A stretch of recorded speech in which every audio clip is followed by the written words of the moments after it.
लड्डू गोपाल है हाँ ओ की करे छ रास्ता दिस रास्ता दिस गेल छल बाबा रास्ता दिस गेल छल एकटा के चाचा आयल छलखिन हाँ की कहै छला कहै छलथि हे हाँ कि अहाँ लैट गेलहुँ हाँ, हेँ, हाँ। अहाँ पातर भऽ गेलहुँ हाँ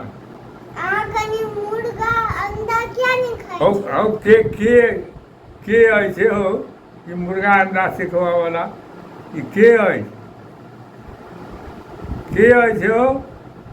की भेल? मुर्गा अंडा सिखबा वाला और अपोता के सिखबैया अंडा मुर्गा खेबऽ तऽ की कहै छै मोटा जेबो कहाँ क्यों थे रास्ता पर? केओ तऽ देखब अबैया बाजी ओ चाचा चलि गेल ओ चिन्है नहि छलियै हम तो गंदा बात सिखबै छलथि हाँ। हे चाचा। हाँ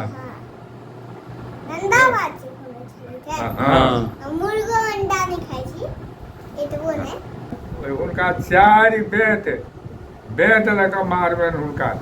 ई सब जे एहिठुन रहता भाषण करता हैं दोस्ती कोस्ती नहीं रहता